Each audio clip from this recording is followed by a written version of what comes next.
Расскажите, ребят, как вам концерт?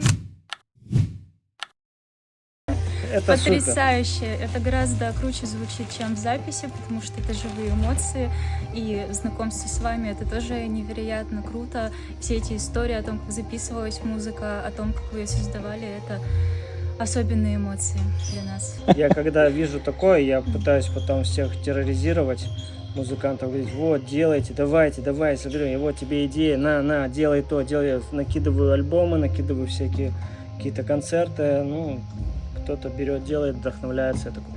Я бы сказала, что после такого концерта хочется дальше заниматься музыкой, организацией и не закрывать джаз-клуб. Мы хотим закрыть джаз-клуб примерно раз в неделю. Да. Вот Но сегодня мы когда не хотим этого сделать. Приезжают очень мощные концерты, когда происходит новый опыт, каждый раз думаешь, ну, Да-да-да.